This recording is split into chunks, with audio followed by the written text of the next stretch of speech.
نہیں ہوگا۔ ناظرین، رسول اللہ صلی اللہ علیہ وآلہ وسلم نے کہا تھا کہ دجال اس وقت تک نہیں نکلے گا جب تک کہ قسطنطینیہ فتح نہیں ہو جاتا، جیسا کہ آپ سکرین پر روایت کو دیکھ سکتے ہیں۔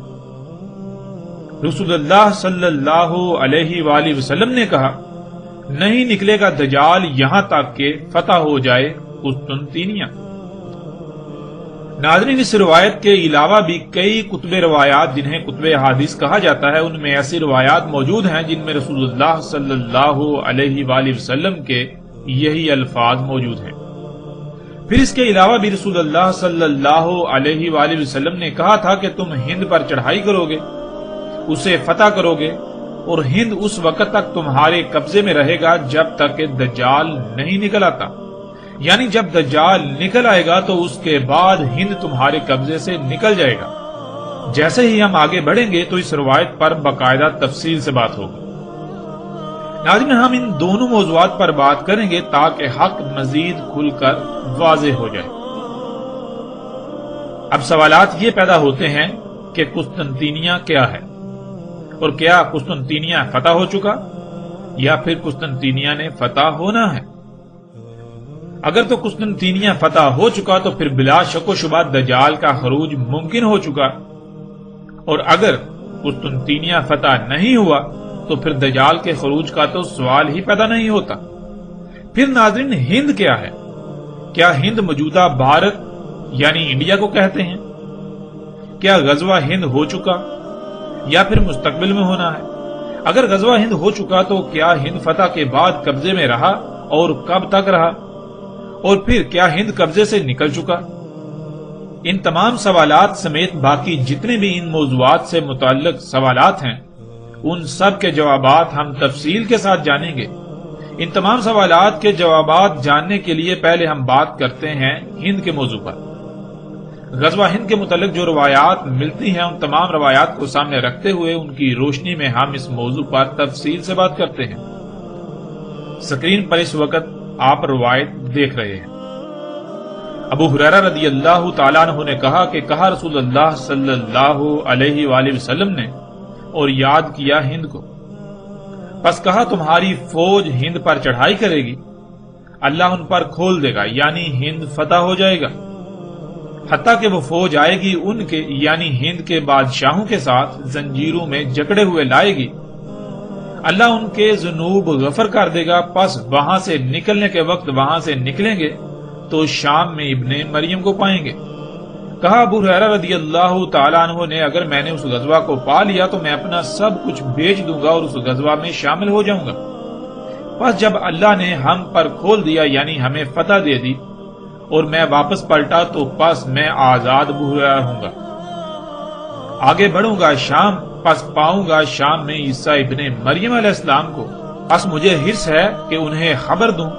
کہ میں آپ صلی اللہ علیہ وآلہ وسلم کا ساتھی تھا، اے اللہ کے رسول صلی اللہ علیہ وآلہ وسلم۔ پس رسول اللہ صلی اللہ علیہ وآلہ وسلم مسکرائے اور ہنسے، پھر کہا بہت دور بہت دور،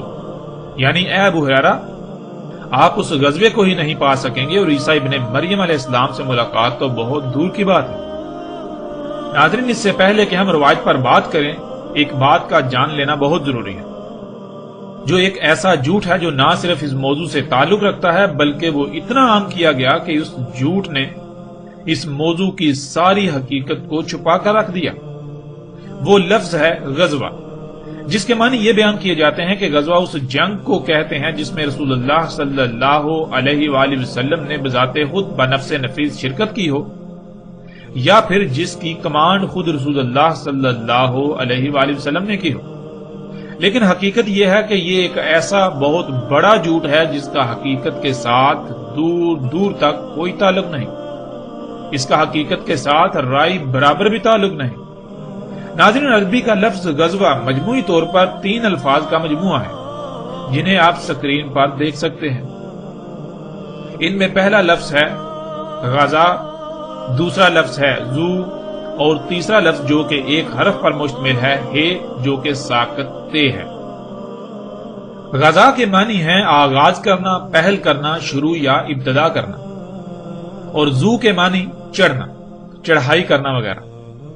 اور ہے اس مقام کی طرف اشارہ کرتا ہے جس کے بارے میں بات کی جا رہی ہوتی ہے۔ اگر جس کے بارے میں بات کی جا رہی ہو اس کا نام آگے موجود ہو تو ہے نہیں بلکہ تے کا استعمال ہوگا، تے استعمال کیا جائے گا، کیونکہ عربی میں تے براہ راست اس شے یا عوامل کے لیے استعمال ہوتی ہے جن کا ذکر کرنا مقصود ہو۔ اگر نام یا براہ راست اس شے کا ذکر نہ ہو تو محض اس کی طرف اشارہ کرنے کے لیے تے کی بجائے ساکت تے یعنی ہے کا استعمال ہوگا۔ اب ناظرین ان تینوں الفاظ کو جوڑ کر ایک لفظ بنایا جائے تو یہ بنے گا لفظ غزوہ، جس کے معنی ہے کسی پر چڑھائی کی ابتدا کرنا، چڑھائی کا آغاز کرنا، چڑھائی میں پہل کرنا۔ اور ناظرین پھر ایک اور بات بھی یاد رکھیں کہ یہ لفظ تو عربی کا لفظ ہے جو محمد رسول اللہ صلی اللہ علیہ وآلہ وسلم کی بعثت سے قبل بھی استعمال ہوتا تھا، نہ کہ یہ لفظ محمد رسول اللہ صلی اللہ علیہ وآلہ وسلم کی بعثت کے بعد وجود میں آیا۔ جب یہ لفظ عربی کا ہے اور محمد علیہ السلام کی بعثت سے قبل بھی استعمال ہوتا تھا تو پھر ان لوگوں سے سوال ہے جو یہ کہتے ہیں اور اسے اپنا عقیدہ بنا چکے ہیں کہ غزوہ اسے کہتے ہیں جس میں رسول اللہ صلی اللہ علیہ وآلہ وسلم نے خود شرکت کی ہو یا جس جنگ کی کمان خود رسول اللہ صلی اللہ علیہ وآلہ وسلم نے کی ہو۔ اگر یہی معنی ہے تو رسول اللہ صلی اللہ علیہ وآلہ وسلم کی بعثت سے قبل جب یہ لفظ استعمال ہوتا تھا تو وہاں اس کے معنی کیا لیے جائیں گے؟ تب تو رسول اللہ صلی اللہ علیہ وآلہ وسلم کی نہ بعثت ہوئی تھی اور نہ ہی ان کی پیدائش۔ ان کی پیدائش سے صدیاں قبل بھی یہ لفظ نہ صرف اپنا وجود رکھتا تھا بلکہ استعمال ہوتا رہا۔ ناظرین آگے بڑھنے سے پہلے لفظ غزوہ کے معنی کو ذہن میں رکھنا بہت ضروری ہے۔ اگر اس سے اعراض کیا جائے گا، اس سے منہ موڑا جائے گا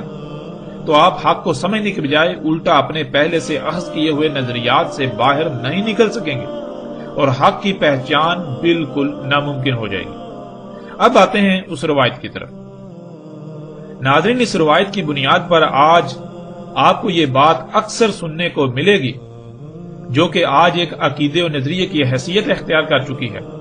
کہ جو گروہ یا فوج غزوہ ہند کرے گی یعنی ہند پر چڑھائی کرے گی وہی گروہ لوگ یا فوج یہاں سے فتوحات کرتے ہوئے شام جائیں گے، اور جب شام پہنچیں گے وہ گروہ شام پہنچے گا تو وہاں عیسیٰ ابن مریم علیہ السلام کو پائیں گے۔ عیسیٰ ابن مریم علیہ السلام چونکہ آخر الزمان میں قرب قیام الساعت آئیں گے اس لیے غزوہ ہند بھی ابھی مستقبل میں ہونا ہے۔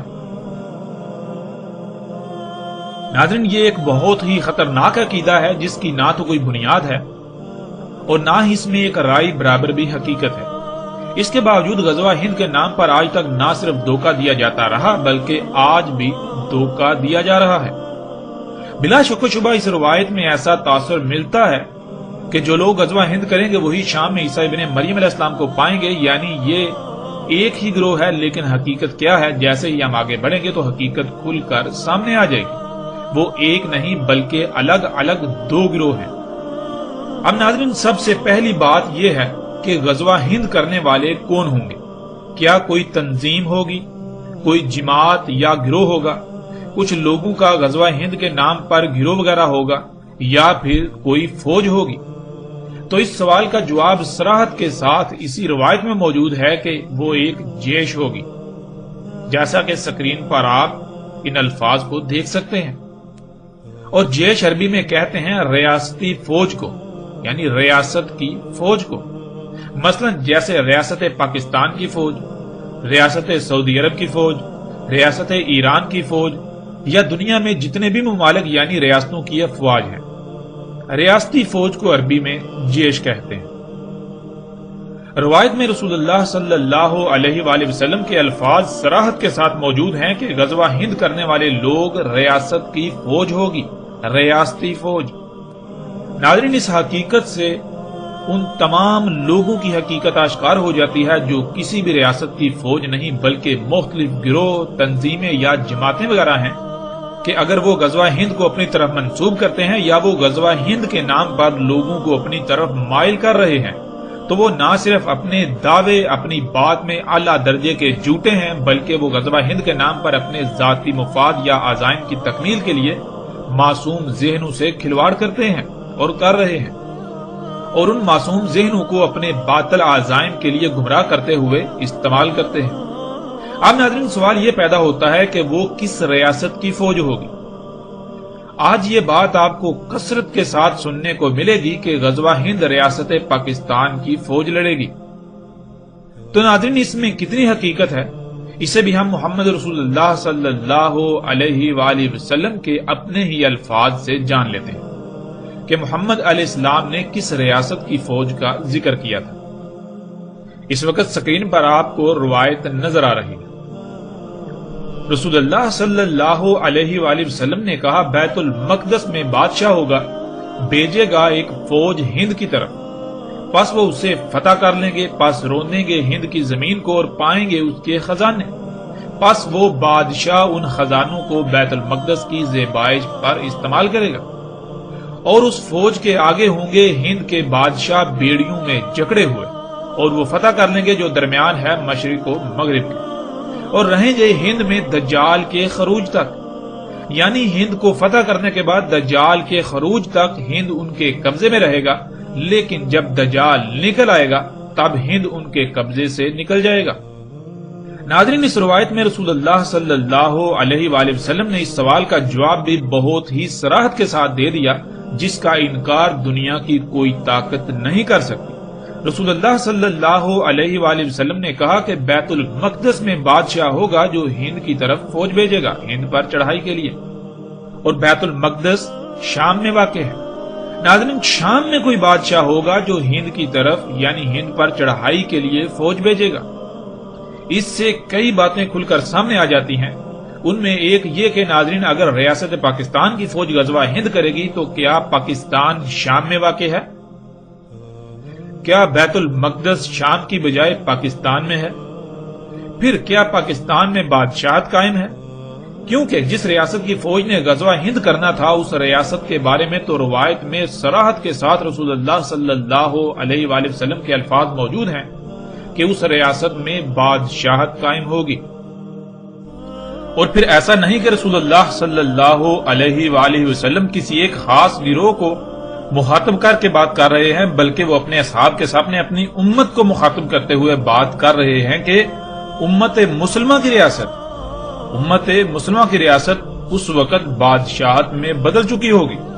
اور ریاست اسلام کا بادشاہ ہند پر چڑھائی کے لیے فوج بھیجے گا۔ یعنی ایسا بالکل نہیں ہے کہ اسلام کے نام پر کئی ریاستیں وجود میں آ چکی ہوں گی، یعنی کئی ممالک وجود میں آ چکے ہوں گے جن میں جمہوریت نامی نظام قائم ہوگا یا کچھ میں بادشاہت وغیرہ قائم ہوگی، اور ان میں سے کسی ریاست کا سربراہ ہند پر چڑھائی کے لیے فوج بھیجے گا، ایسا قطعاً نہیں کہا۔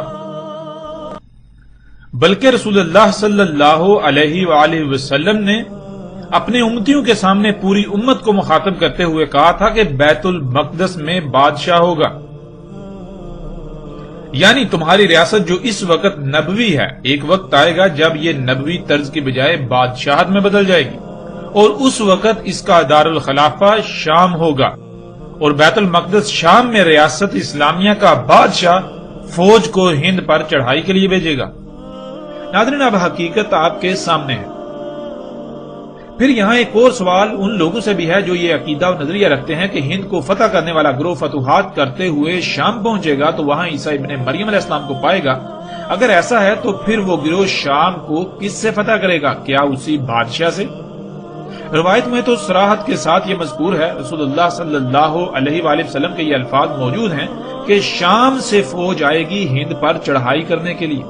یعنی شام پہلے ہی قبضے میں ہوگا، نہ صرف قبضے میں ہوگا بلکہ وہ ریاست کا دارالخلافہ ہوگا، وہ اسلامی ریاست کا دارالخلافہ ہوگا۔ ایسا نہیں ہوگا کہ ہند سے شام کی طرف فوج جائے گی، اس لیے ایسے لوگوں کو بھی اپنی اصلاح کرنے کی ضرورت ہے جو ایسے عقائد و نظریات کے ساتھ جی رہے ہیں کہ وہ ایک ہی گروہ ہوگا جو پہلے ہند فتح کرے گا، پھر فتوحات کرتے ہوئے شام پہنچے گا تو وہاں عیسیٰ ابن مریم علیہ السلام کو پائے گا۔ ایسا قطعاً نہیں ہونے والا، نہ ہوگا اور نہ ہی ہونے والا ہے۔ ناظرین پیچھے یہ بات ہو چکی کہ ایسا نظریہ پیچھے بیان کردہ روایت کو نہ سمجھنے کی وجہ سے وجود میں آیا، لیکن اس کی حقیقت کیا ہے؟ اب ہم آتے ہیں اس کی طرف کہ کیا وہ ایک ہی گروہ ہوگا جو ہند کو فتح کرے گا اور وہی گروہ فتوحات کرتے ہوئے شام پہنچے گا تو وہاں پر عیسیٰ ابن مریم علیہ السلام کو پائے گا؟ کیونکہ اگر ایک ہی گروہ ہوگا تو بلا شک و شبہ غزوہ ہند مستقبل میں ہوگا، کیونکہ جب ایک ہی گروہ ہوگا، اسی گروہ کی عیسیٰ ابن مریم علیہ السلام سے ملاقات ہوگی، تو پھر ظاہر ہے عیسیٰ ابن مریم علیہ السلام تو مستقبل میں قرب قیام الساعہ آنا ہے، اس لیے پھر غزوہ ہند بھی مستقبل میں ہی ہوگا۔ ناظرین، حقیقت یہ ہے کہ وہ ایک گروہ نہیں بلکہ دو الگ الگ گروہ ہوں گے، اور ایسا کیوں سمجھ لیا گیا کہ وہ ایک ہی گروہ ہوگا، اس کی حقیقت پر بھی بات کرتے ہیں، جیسا کہ آپ سکرین پر روایت کو دیکھ سکتے ہیں۔ ابو ہریرہ رضی اللہ تعالیٰ عنہ نے کہا کہ کہا رسول اللہ صلی اللہ علیہ وآلہ وسلم نے اور یاد کیا ہند کو، پس کہا تمہاری فوج ہند پر چڑھائی کرے گی، اللہ ان پر کھول دے گا، یعنی ہند فتح ہو جائے گا، حتیٰ کہ وہ فوج آئے گی ان کے یعنی ہند کے بادشاہوں کے ساتھ، زنجیروں میں جکڑے ہوئے لائے گی انہیں، اللہ ان کے ذنوب غفر کر دے گا، پس وہاں سے نکلنے کے وقت وہاں سے نکلیں گے تو شام میں ابن مریم کو پائیں گے۔ کہا ابو ہریرہ رضی اللہ تعالیٰ عنہ نے اگر میں نے اس غزوہ کو پا لیا تو میں اپنا سب کچھ بیچ دوں گا اور اس غزوہ میں شامل ہو جاؤں گا، پس جب اللہ نے ہم پر کھول دیا یعنی ہمیں فتح دے دی اور میں واپس پلٹا تو پس میں آزاد ابو ہریرہ ہوں گا، آگے بڑھوں گا شام، پس پاؤں گا شام میں عیسیٰ ابن مریم علیہ السلام کو،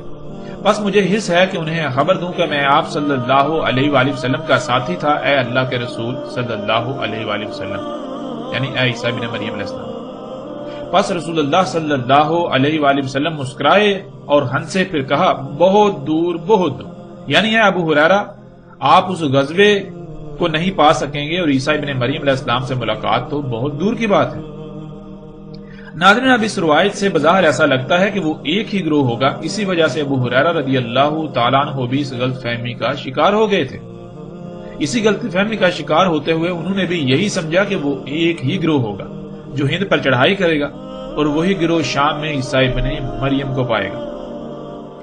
لیکن جب ابو ہریرہ رضی اللہ تعالیٰ عنہ نے اپنی خواہش کا اظہار کیا رسول اللہ صلی اللہ علیہ وآلہ وسلم کے سامنے، تو رسول اللہ صلی اللہ علیہ وآلہ وسلم نے کیا جواب دیا،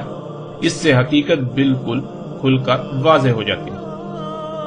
ابو ہریرہ رضی اللہ تعالیٰ عنہ کے الفاظ کو دیکھیے اور پھر رسول اللہ صلی اللہ علیہ وآلہ وسلم کے جواب۔ کہا ابو ہریرہ رضی اللہ تعالیٰ عنہ نے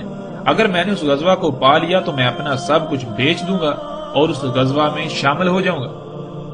پس جب اللہ نے ہم پر کھول دیا یعنی ہمیں فتح دے دی اور میں واپس پلٹا تو پس میں آزاد ابو ہریرہ ہوں گا، آگے بڑھوں گا شام، پس پاؤں گا شام میں عیسیٰ ابن مریم علیہ السلام کو، پس مجھے حس ہے کہ انہیں خبر دوں کہ میں آپ یعنی محمد علیہ السلام کا ساتھی تھا، اے اللہ کے رسول عیسیٰ ابن مریم علیہ السلام۔ پس رسول اللہ صلی اللہ علیہ وآلہ وسلم مسکرائے اور کہا بہت دور بہت دور، یعنی جب رسول اللہ صلی اللہ علیہ وآلہ وسلم نے ہند کو یاد کرتے ہوئے غزوہ ہند یعنی ہند پر چڑھائی کرنے کا ذکر کیا اور آگے عیسیٰ ابن مریم علیہ السلام کا بھی ذکر کیا تو ابو ہریرہ رضی اللہ تعالیٰ عنہ غلط فہمی کا شکار ہو گئے اور وہ یہ سمجھ بیٹھے کہ ایک ہی گروہ ہوگا جو ہند پر چڑھائی کرے گا اور وہی گروہ جب شام پہنچے گا تو وہاں عیسیٰ ابن مریم علیہ السلام کو پا لے گا۔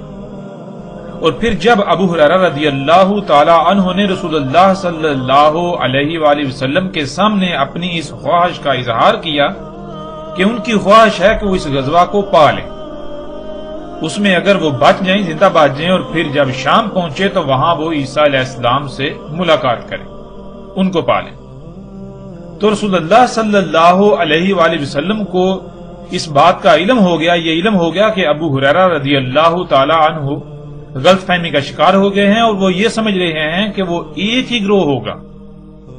تو اس وقت رسول اللہ صلی اللہ علیہ وآلہ وسلم نے ان کی یہ غلط فہمی دور کرنے کے لیے اپنی اس بات کی مزید وضاحت کر دی کہ وہ ایک نہیں بلکہ دو مختلف گروہ ہوں گے، اور وہ ایک ہی وقت نہیں بلکہ مختلف اوقات میں وہ گروہ ہوں گے، جیسا کہ آپ سکرین پر روایت کو دیکھ رہے ہیں۔ رسول اللہ صلی اللہ علیہ وآلہ وسلم نے کہا میری امت سے دو گروہوں کو اللہ نے آگ سے آزاد کر دیا، ایک جسے آگ سے آزاد کیا وہ ہند پر چڑھائی کرے گا، اور دوسرا گروہ وہ جو ہوگا عیسیٰ ابن مریم علیہ السلام کے ساتھ۔ ناظرین، جب ابو ہریرہ رضی اللہ تعالی عنہ پر یہ بات واضح ہو گئی کہ وہ ایک نہیں دو الگ الگ گروہ ہوں گے، تو اس کے بعد ابو ہریرہ رضی اللہ تعالیٰ عنہ کے ایسے الفاظ نہیں ملتے کہ جس سے یہ بات ثابت ہو کہ اس کے بعد بھی ابو ہریرہ رضی اللہ تعالیٰ عنہ نے اپنی اسی خواہش کا ذکر کیا ہو، اسی خواہش کا اظہار کیا ہو۔ ابو ہریرہ رضی اللہ تعالیٰ عنہ نے صرف رسول اللہ صلی اللہ علیہ وآلہ وسلم کے سامنے اس وقت اپنی اس خواہش کا اظہار کیا جب رسول اللہ صلی اللہ علیہ وآلہ وسلم نے ہند کا ذکر کرتے ہوئے، ہند کو یاد کرتے ہوئے غزوہ ہند کا ذکر کیا اور ابن مریم سے شام میں ملاقات والی بات کی، اور رسول اللہ صلی اللہ علیہ وآلہ وسلم کو اسی وقت ادراک ہو گیا کہ ابو ہریرہ رضی اللہ تعالیٰ عنہ یہ سمجھ رہے ہیں کہ وہ ایک ہی گروہ ہوگا جو غزوہ ہند میں شریک ہوگا اور اس کے بعد شام میں ابن مریم سے ملے گا۔ اسی وجہ سے رسول اللہ صلی اللہ علیہ وآلہ وسلم نے اس کی وضاحت کر دی کہ وہ ایک گروہ نہیں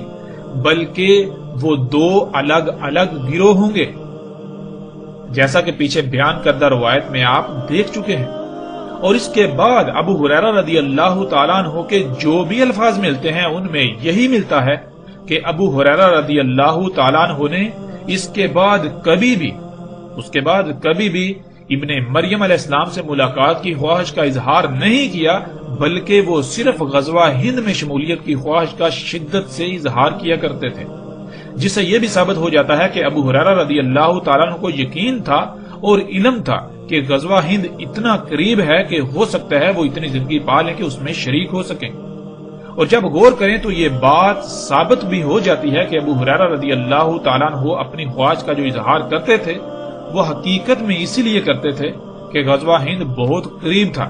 اور ان کو لگتا تھا کہ ہو سکتا ہے وہ تب تک حیات ہوں اور اسے پا لیں۔ جیسا کہ ابو ہریرہ رضی اللہ تعالیٰ عنہ کی وفات 77 سال کی عمر میں سن 57 ہجری میں ہوئی اور غزوہ ہند ابو ہریرہ رضی اللہ تعالیٰ عنہ کی وفات کے صرف 33 سال بعد 90 ہجری میں ہوا، یعنی اگر ابو ہریرہ رضی اللہ تعالیٰ عنہ مزید 33 سال زندہ رہتے تو وہ غزوہ ہند کو پا لیتے۔ یہی وہ وجہ تھی جس وجہ سے ابو ہریرہ رضی اللہ تعالیٰ عنہ اپنی اس خواہش کا اظہار کیا کرتے تھے، کیونکہ انہیں اس بات کا علم تھا کہ غزوہ ہند قریب ترین ہونے والے واقعات میں سے ایک ہے۔ ناظرین، اب سوال یہ پیدا ہوتا ہے کہ ابو ہریرہ رضی اللہ تعالیٰ عنہ کو کیسے اس بات کا علم تھا کہ غزوہ ہند قریب ترین ہونے والے واقعات میں سے ایک ہے، کہ ہو سکتا ہے کہ وہ اسے پا لیں؟ تو اس کا جواب بھی بالکل واضح ہے، جیسا کہ سکرین پر آپ روایت کو دیکھ رہے ہیں۔ ابو ہریرہ رضی اللہ تعالیٰ عنہ نے کہا، ہم سے وعدہ لیا یا وعدہ کیا رسول اللہ صلی اللہ علیہ وآلہ وسلم نے غزوہ ہند یعنی ہند پر چڑھائی کرنے کا، بس اگر میں نے اسے پا لیا خرچ کروں گا اس میں اپنی جان اور اپنے مال کو، پس اگر قتل ہو گیا تو ہوں گا افضل الشہداء سے، اور اگر واپس پلٹا میں ہوں گا آزاد کر دیا گیا ابو ہریرہ، یعنی جہنم کی آگ سے آزاد کر دیا گیا۔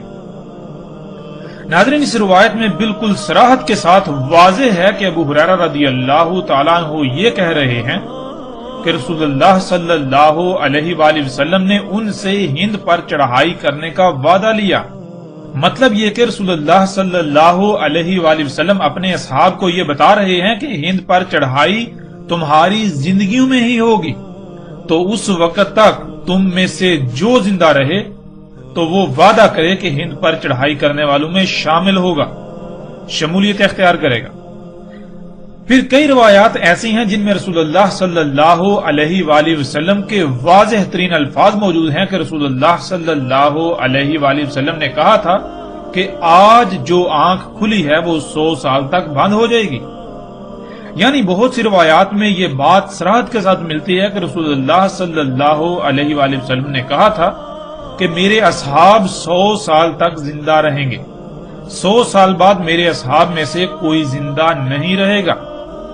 جس سے یہ بات بالکل کھل کر واضح ہو جاتی ہے کہ غزوہ ہند رسول اللہ صلی اللہ علیہ وآلہ وسلم کے بعد 100 سال کے اندر اندر ہونا تھا، اور جب غزوہ ہند 100 سال کے اندر اندر ہونا تھا تو اس وقت رسول اللہ صلی اللہ علیہ وآلہ وسلم کے کئی اصحاب کا زندہ ہونا اور اس میں شرکت کرنا بھی لازم تھا۔ ناظرین، یہ وہ وجہ تھی جس وجہ سے ابو ہریرہ رضی اللہ تعالیٰ عنہ نے غلط فہمی دور ہونے کے بعد کبھی بھی عیسیٰ ابن مریم علیہ السلام سے ملاقات کی خواہش کا اظہار نہیں کیا، بلکہ الٹا اس کے برعکس غزوہ ہند میں شمولیت کا شدت سے اظہار کیا کرتے تھے، اس لیے کہ انہیں اس بات کا یقین تھا کہ غزوہ ہند 100 سال کے اندر اندر ہونا ہے۔ ہو سکتا ہے وہ اتنی عمر پا لیں، اگر اتنی عمر پا لیں تو وہ اس میں ہر صورت شامل ہوں گے اور اپنا مال، اپنی جان، سب کچھ وہ اس میں خرچ کر دیں گے۔ ناظرین، اب اگر دیکھا جائے تو رسول اللہ صلی اللہ علیہ وآلہ وسلم نے ایک نہیں کئی مواقع پر یہ بات کہی کہ میرے اصحاب 100 سال تک زندہ رہیں گے، تو کیا ابو ہریرہ رضی اللہ تعالیٰ عنہ کو اس بات کا علم نہیں تھا کہ وہ پیچھے جو عمر پا چکے اس کے علاوہ وہ اگر زندہ رہتے ہیں تو زیادہ سے زیادہ 100 سال؟ جب انہیں اس بات کا علم تھا اور پھر غزوہ ہند اگر آخر الزمان میں جا کر ہونا تھا، قرب قیام الساعت کے قریب ہونا تھا، تو پھر وہ کیسے اپنی اس خواہش کا اظہار کر سکتے ہیں؟ جبکہ انہیں اس بات کا علم ہے کہ وہ زیادہ سے زیادہ 100 سال زندہ رہ سکتے ہیں، لیکن غزوہ ہند 100 سال بعد یعنی کہ صدیوں بعد جا کے ہوگا۔ جب انہیں اس بات کا علم تھا تو پھر اس کے باوجود وہ کیوں شدت سے اپنی اس خواہش کا اظہار کیا کرتے تھے؟ یہ بات بالکل واضح ہے،